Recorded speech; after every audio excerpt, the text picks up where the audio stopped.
look up from your screen for just 1 second. Seriously, do it. Look right at the corner of the room you're sitting in. What are you actually seeing there? Well, you might just think, hey, it's a corner. But mathematically speaking, you are staring at a real-life intersection of three independent planes.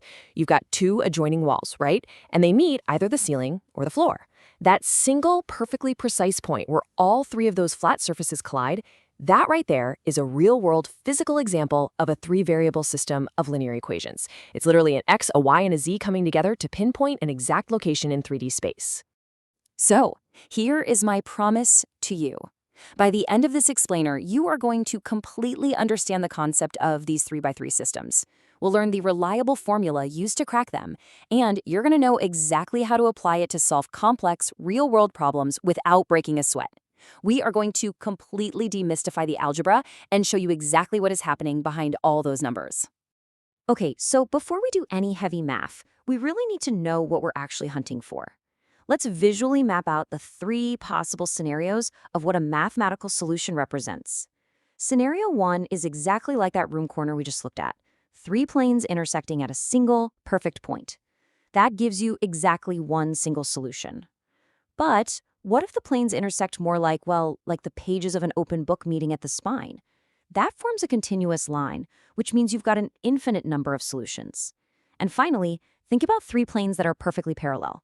Kind of like the floors of a skyscraper. They never, ever meet. They have absolutely no common point, which means there is no solution at all. So, if we're looking for that one specific corner where three planes meet, how do we actually solve this mathematically, without just randomly guessing and checking numbers until we go completely crazy? Well, that brings us to our primary mathematical tool. It's called Gaussian elimination, named after the wildly prolific German mathematician Carl Friedrich Gauss.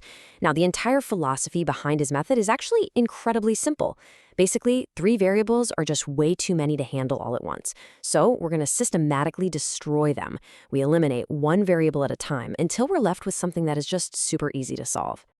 Our ultimate goal here with Gaussian elimination is to achieve something called upper triangular form. I want you to think of it like building a staircase. Your top equation is long, right? It has an x, a y, and a z. Then your second equation steps down a bit. It only has a y and a z.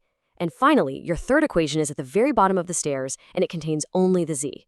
If you can manipulate your equations into this staircase shape, the absolute hardest part of your job is completely done. So how do we actually build that staircase? Here is your reliable, repeatable, step-by-step procedure.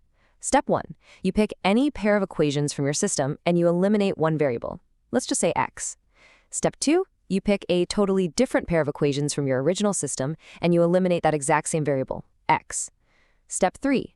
Look at that. You now have a brand new system of just two equations with two variables. You solve that. And then finally, step 4. Once you find one variable, you literally just climb back up the staircase. You back substitute that number into the previous equations to uncover the rest. Now wait, this is absolutely crucial. Here's a quick retention check for you. Organization is literally everything here. Seriously, the math itself is mostly just basic addition and multiplication. You know the number one reason students fail these problems? It's not because the arithmetic is too hard. It's because they get totally lost in their own notes. You have to number your equations, equation 1, equation 2, equation 3, and explicitly write down exactly what you're doing in every single step. Because if you lose track of your staircase, you're going to fall. Okay, let's make this way easier with a real-life example. Because right now, all of this is just abstract algebra floating around in space. Let's bring it back down to Earth. Here's our scenario. We've got a guy named John, and John just received an inheritance of $12,000. He decides to be smart about it and splits this money across three different investment funds to diversify his portfolio. And this perfectly illustrates how we assign our variables. We've got three types of investments. Let's call the money market fund X, and that yields a 3% annual return. We'll call the municipal bonds Y, yielding 4%, and we'll call the mutual funds Z, yielding a pretty solid 7%. This setup right here is our foundation. It tells us exactly what X, Y, and Z actually represent in the real physical world.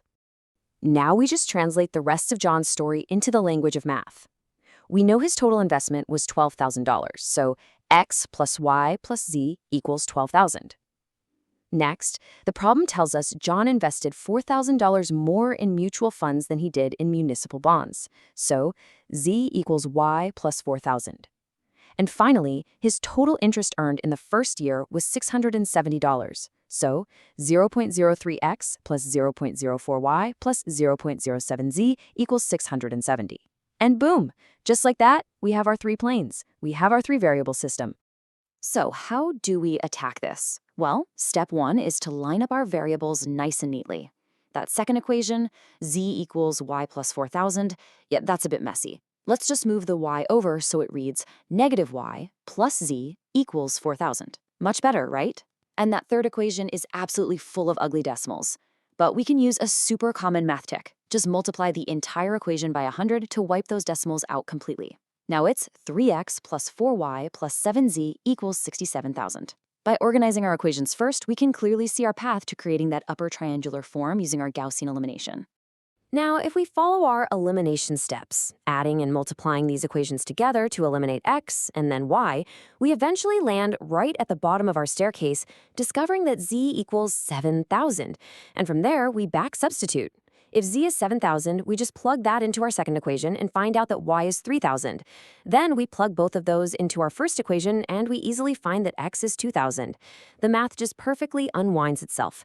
John invested $2,000 in the money market, $3,000 in municipal bonds, and $7,000 in mutual funds. Okay, but now you might be asking, what happens if the math just breaks? Like, what happens when you're doing your Gaussian elimination and suddenly all of your variables just vanish into thin air? Honestly, this is a super common point of confusion for a lot of people. When variables completely cancel out during elimination, you're always going to be left with one of two scenarios: a contradiction or an identity. A contradiction is a statement that is mathematically false, like 0 equals 2. Obviously not true. An identity, on the other hand, is a statement that is universally true, like 0 equals 0. So let's look at what these actually mean for our 3D planes. If you were solving a system and you get a false statement, like 0 equals 2, this is what we call an inconsistent system. It essentially means the math is screaming at you that there is absolutely no solution here. If you think back to our visual mapping from earlier, this represents three planes that do not share a single common point. Maybe two planes are parallel, or maybe they form a sort of triangular tunnel where each plane intersects the other two, but they never meet all three at once. There's simply no magic corner to be found. But on the flip side, if you do your math and get 0 equals 0, well, this is called a dependent system, and it means you have an infinite number of solutions. Graphically, this usually means the three planes intersect perfectly along a single continuous line, kind of like the spine of a book, or maybe two of the planes are actually the exact same plane, just lying right on top of each other. So the math isn't broken at all. It's just telling you that there isn't just one right answer. There are infinitely many right answers along that intersection. All right, let's do a quick wrap-up of what we've covered in this explainer. Three variables graphically represent three intersecting planes in 3D space. We use Gaussian elimination, systematically eliminating those variables to create a staircase, which is also known as upper triangular form. Once we hit the bottom of the stairs, back substitution is the key to climbing back up and solving for x, y, and z. And finally, always watch out for those mathematical trapdoors. 0 equals 2 means no solution, and 0 equals 0 means infinite solutions. Before we finish up, I want to leave you with one final, kind of provocative thought. We started all of this by looking at the corner of your room, a single point where three variables, 3 dimensions, perfectly meet. But you know, mathematics doesn't just stop at 3. If an x, a y, and a z create a 3D corner in a physical room, what kind of space do you think a 4-variable system creates? It's a question that pushes us entirely beyond the physical world and right into the 4th dimension. Think about that